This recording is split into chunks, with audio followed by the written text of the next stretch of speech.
Hey guys, Omni here. We are back for our final Moon Knight breakdown. I apologize, this one's a little late, but yesterday with Multiverse of Madness and a whole bunch of other stuff, I just wasn't able to get around to this one, so I do apologize, but we are finally going to be jumping into New Rockstar's final breakdown for episode 6 of Moon Knight, the season finale. So, I quite enjoyed it. It didn't feel as rushed as I expected it to be.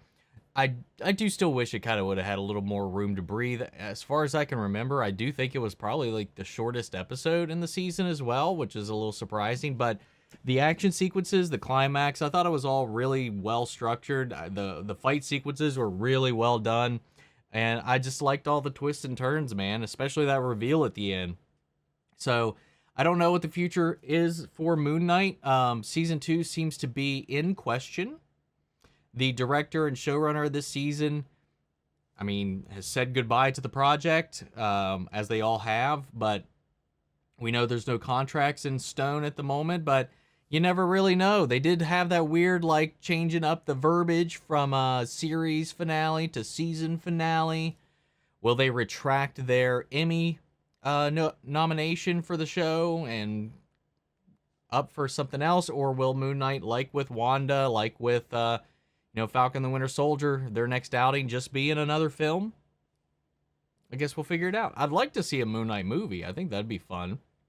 But guys, let's go ahead and check out this last breakdown from New Rockstars for Moon Knight. Here we go. Welcome back to New Rockstars. I'm Eric Voss, and this is a breakdown. Remember, if you're not of Moon Knight subscribed to episode these 6, guys, the check season them out. finale, in which Jake Lockley finally reveals himself to say "Vaya con Dios." From Layla's new fit to Hell yeah, "I kid you that not, was so another cool. verified Kang Easter egg. Let us break down all the details that you missed in this episode. And this is your last chance to get a Moon Knight themed latest obsession shirt at NewRockstarsMerch.com before they go back in the vault forever. Now, before the episode even begins, the previously on segment opens with Arthur Harrow firing his shots at Mark back in episode 4, gunshots that Jake Lockley will volley back at him in the final shot of this finale. Now, over the Marvel title card is Earl Grant's That's a 1958 good song, The bookend. End, with Holy lyrics shit. describing how things Didn't like think about rainbows that. and stories have finite ends to look forward to, but the speaker's love has no end. In the way that this episode that Marvel has suggested would be a series finale has since been changed to just a season finale, since there is obviously more of Jake's story to be told. And this music drifts away as we fade in on Mark.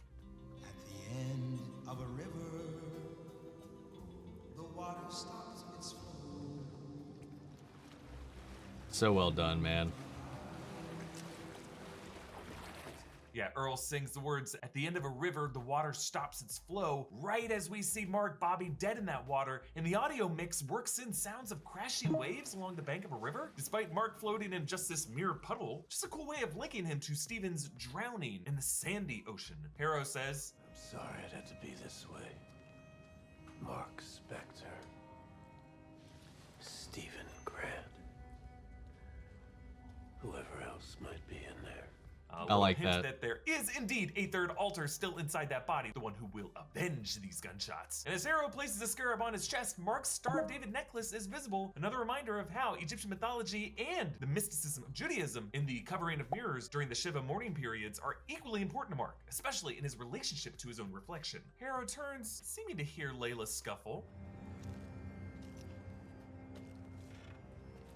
Even if he did Again, hear, he on his probably doesn't steps, even The care. audio mixes in sounds of that crunching this point. glass, which this episode finally drops the smoke screen on as Mark and Steven see Harrow's true nature. Harrow proudly holds up Amitu Shapti, and the followers kneel, another Indiana Jones reference in Raiders of the Lost Ark, when Belloc hold up the Yeah. golden idol, and all the men knelt, which Indy used as a chance to escape. Harrow's staff now transforms into an upgraded weapon, the Yeah, left side man. crockhead bending over to form one large crockhead, leaving that back half as a blade. This whole thing transitioning from a balanced swinging pendulum of justice to something closer to an executioner's axe. Layla lifts the scarab from Mark's bloody chest, an early indicator of her final form this episode, the Scarlet Scarab. not even my Arrow final uses a staff form. to suck out soldiers' souls. Just interesting how these purple souls float upward, signaling how the underworld isn't beneath our feet, but similar to the MCU depictions of Valhalla when Odin floated off to it. It's a spiritual plane with no directional vector to get there. Tara uses corpses to speak to Layla. It's Mark who's telling you to stop. He's dead. And I'm talking to you through dead people right now. So what? Yeah, the actor who plays that soldier, Ahmed Saeed, does such a good job matching. I this bit it got me, man. And just seeing it all over again. Oh my lord. I just love it. It's just so awkward. Like, I just exactly what he's about to say, or he is saying at this moment, is like the actors that are portraying this do this like really great way of just kind of like being limp but animated at the same time, you know, because he's puppeting these corpses. It's so kind of fucked up, but I like it, man. Matching Antonia Salif's hand gestures and Yeah. later as Towerette. And you can be my avatar. Harrow opens the pyramid to enter the chamber where the Ennead's avatars line up against him. You won't believe what the gods have hidden from mankind. You're judges, not warriors.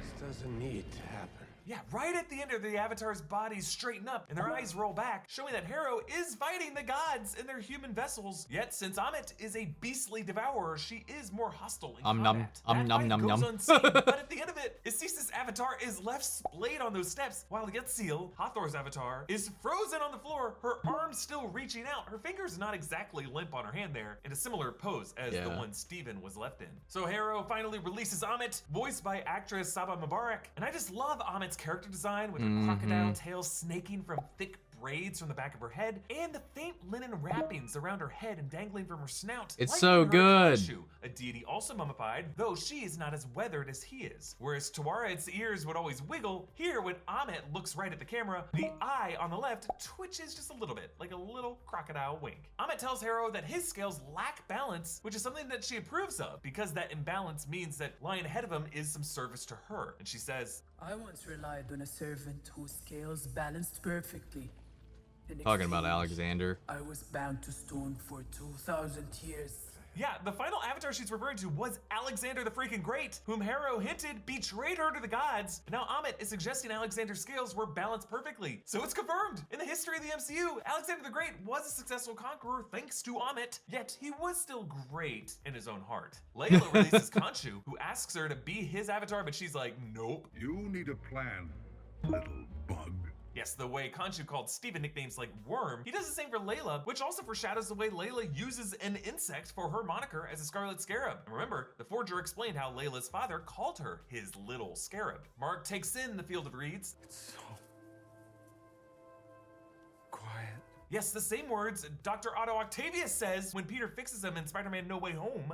That's what I thought Those of too. voices inside my head, I'd almost forgotten. Because it is a similar catharsis for these characters. An inner world that was once noisy has now gone silent. Mark goes back for Steven, similar to the Greek myth of Orpheus's journey into the underworld for his love Eurydice. Because this series' core dramatic relationship is the brotherhood and the love between Mark and Steven. It's a story of self-love and self-acceptance. You are the only real superpower I ever had.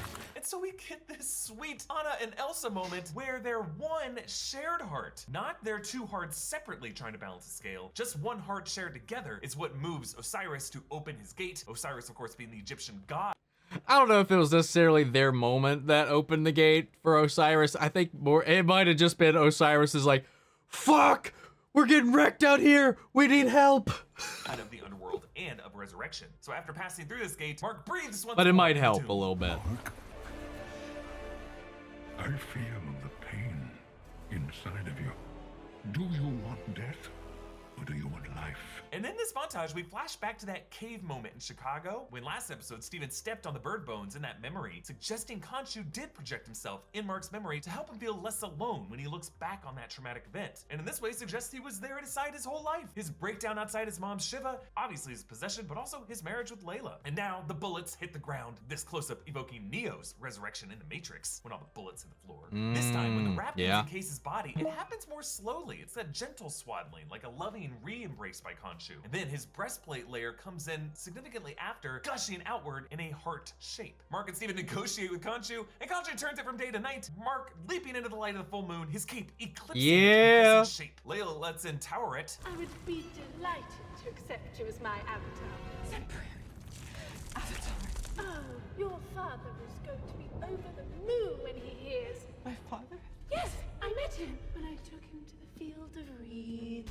Yes, Tower Red confirms that she did take Layla's dead father into the Field of Reeds. I like how she says over the moon. Just some nice wordplay for Layla and her family history being over and beyond the influence of the moon deity that's ruined their lives. Halo unleashes Amit's judgment Didn't over think Cairo, about that. and his disciple Bobby preaches what is essentially the creed of Twitter. Judge everyone.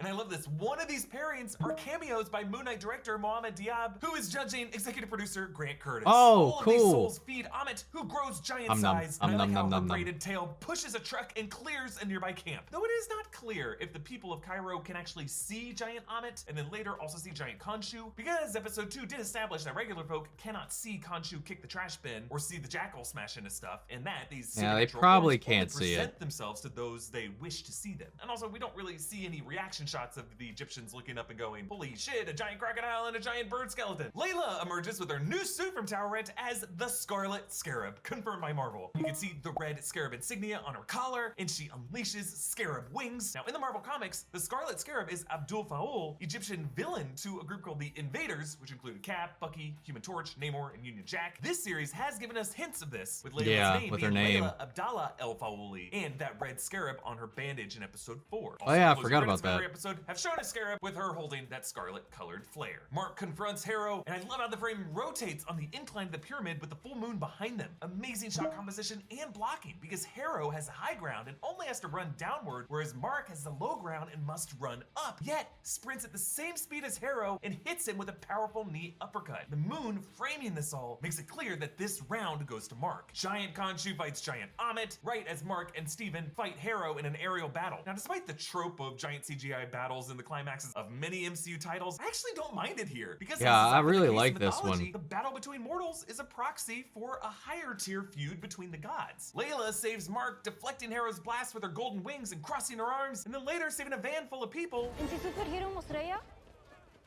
Yes, given how outspoken Mohamed Diab was about Wonder Woman 1984's depictions of Egypt, it's hard not to see all of this as an intentional dig at that movie and Diana's golden winged armor. And by the way, the graffiti on the wall behind the girl is Arabic, translating to Khonshu is alive. Throughout all this, I just love the fight choreography and the handoffs between Steven and Mark. Steven's baton getting deflected and then caught by Mark. And then when Steven is kicked across the alley, Mark's grappling hook shoots out of that dust. But it ends with Harrow pinning down so Mark good, and man. blackout.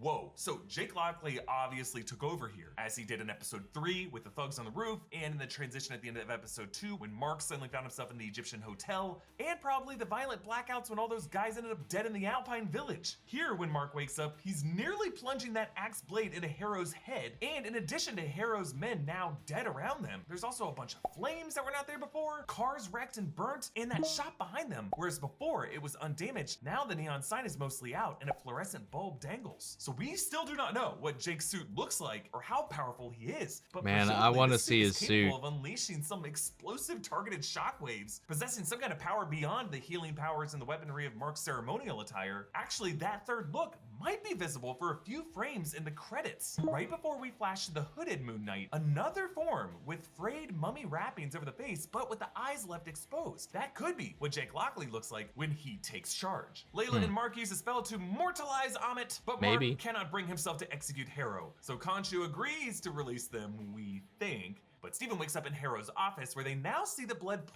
He agrees to release Steven and Mark. That's the deal they made. Khonshu's a smart little cookie, man.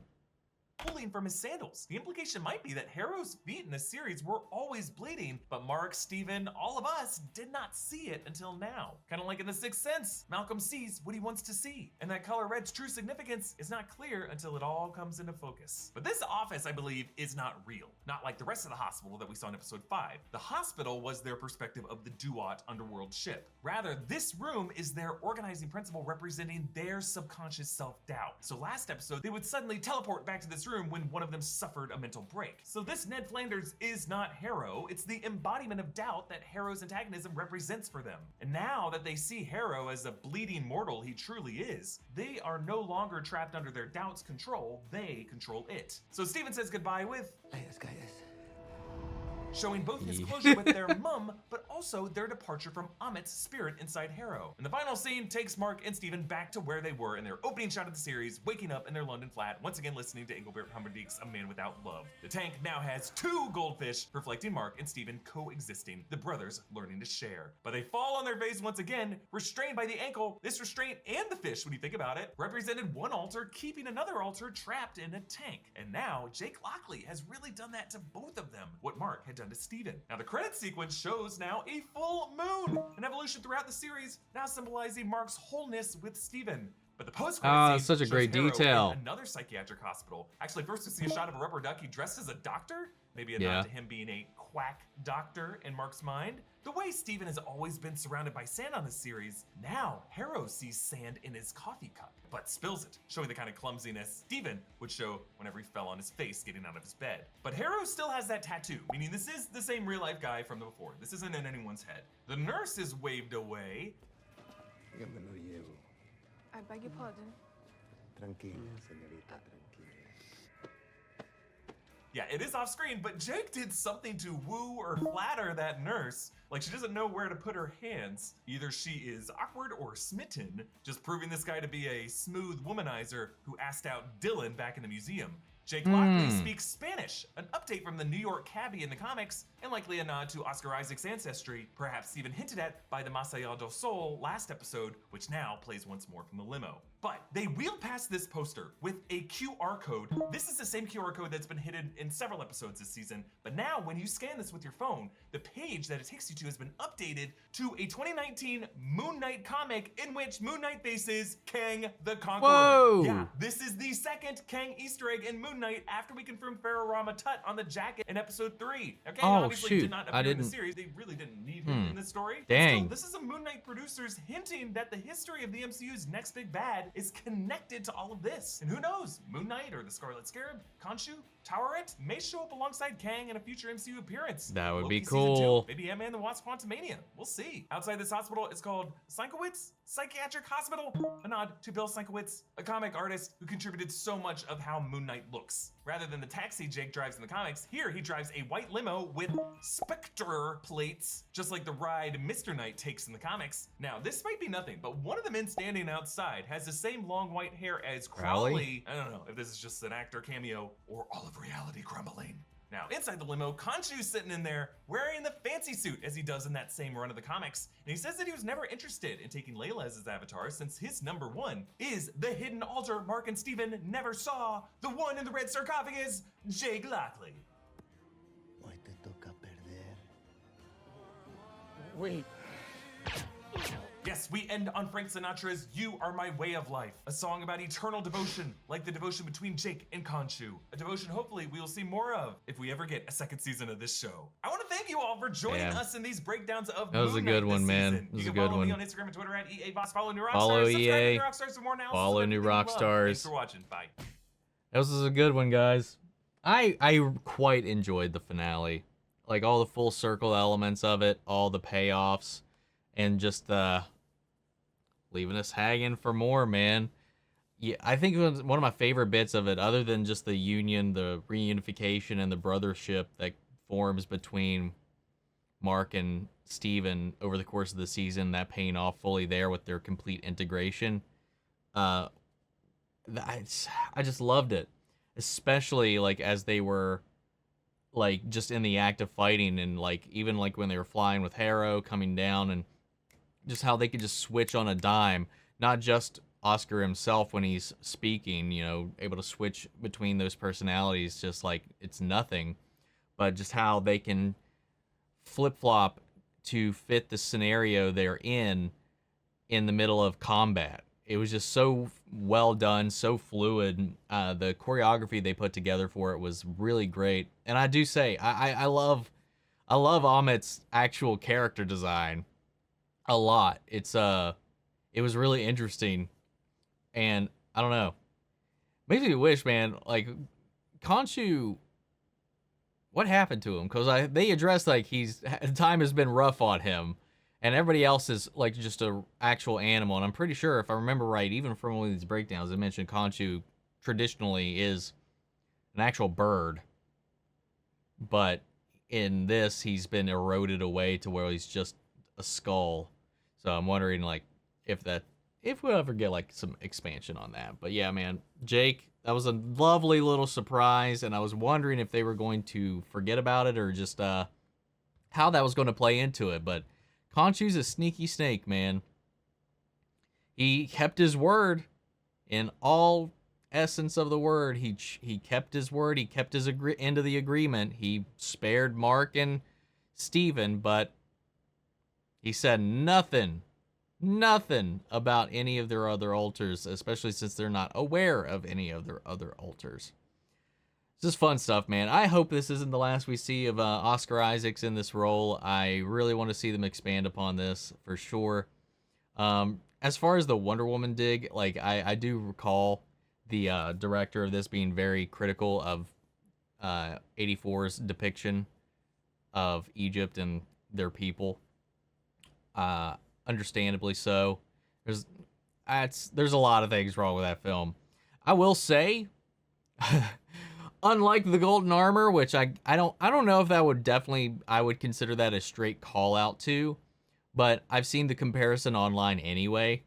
But I would just say that Layla's outfit, I just think the design is cleaner and it's much more practical and actually serves a purpose. Because in Wonder Woman 84, it's just eye candy because it just gets destroyed the second she lands. She can fly without it, so it doesn't serve a purpose for her flying. So the wings are just aesthetic. The gold armor itself doesn't really add anything to her. Cheetah destroys it immediately. Like, she lands, starts the fight, and just takes cover hiding in the wings. Like, the suit was completely pointless in that movie, man. But that's a whole other spiel. But guys, what did you think of Moon Knight? What did you think of the breakdown? What are your hopes for this going forward? Sound off the comments. Let me know your thoughts down below. We'll carry on the conversation after the video. Feel free to join us in our Discord. We could talk about things there as well. Links to that and all my socials in the description box as always. Before we go, I want to shout out our channel legends: Mandy Sherritt, Ryan Karen, Jason Coleman, Philly Vane, Yori, Corey Scott, Margaret Grace, Mary Bradley, Nate Prouty, and Melita. Thank you guys, as always, for your continued support. But it's been a wild ride, guys, and I'll see you all in the next MCU project, which I believe is Miss Marvel? I think so. Or Obi-Wan, which will be the next thing we're covering on the channel. So, guys, I'll see you in the next one. Take care, everybody.